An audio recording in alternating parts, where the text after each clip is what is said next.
धन्योस्तु को यस्तु परोपकारी।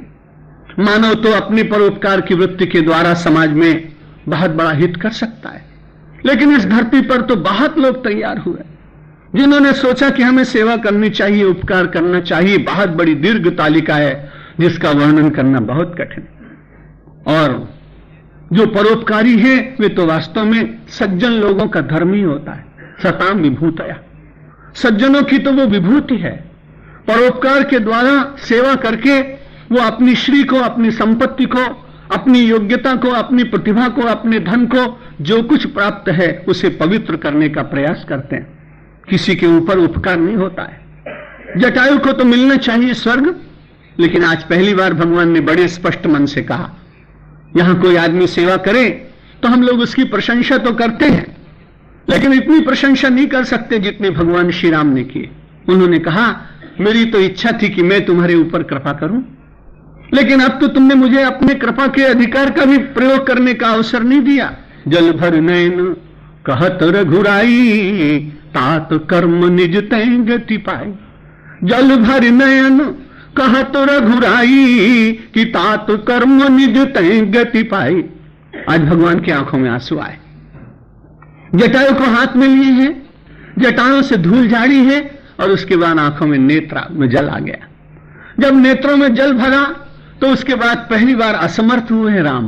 कैसी विचित्र बात। उन्होंने कहा, जटायु तुमको जो गति मिल रही है ये मेरी कृपा से नहीं मिल रही। मैं लोगों को कृपा करके कई बार गति देता हूं, लेकिन आज तो तुमने मुझे असमर्थ कर दिया, क्योंकि तात कर्म निजते गति पाई। तुमने जो सत्कर्म किया है, जो तुमने सेवा की है, जो तुमने परोपकार किया है, उसके कारण तुम्हें यह अधिकार अपने आप ही मिल गया।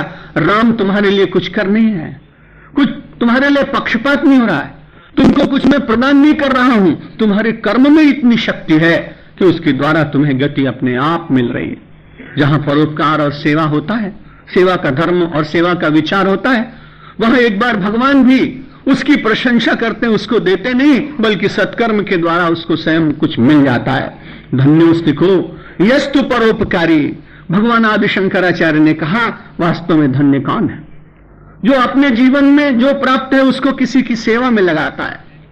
और हमारे इस देश में परोपकार के तो कितने बार ही अवसर आते हैं, निरंतर बने ही रहते हैं। छात्रों की सेवा, विद्यार्थियों की सेवा, गुरुजनों की सेवा, वृद्धों की सेवा, गाय की सेवा, इतनी सेवा के क्षेत्र हैं जहां मानव अपनी बहुत प्राप्त संपत्ति का सदुपयोग कर सकता है।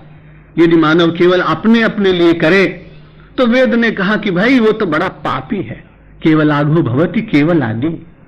जो केवल अपने लिए भोजन करता है वो भोजन नहीं करता है, वह तो पाप खाता है, ऐसा वेद ने कहा। और गीता ने भी कहा, भुंजते ते त्वघम पापा ये पचन्त्यात्म कारणात्। जो केवल अपने लिए भोजन करते हैं, अपनी व्यवस्था करते हैं, अन्य का विस्मरण हो जाता है, वे भोजन नहीं करते, वे पाप खाते हैं। इसलिए हर दिन हमें जरूर ऐसा प्रयत्न करना चाहिए कि जो प्राप्त है उसमें से किंचित मात्र किसी सेवा के कार्य में लगना चाहिए।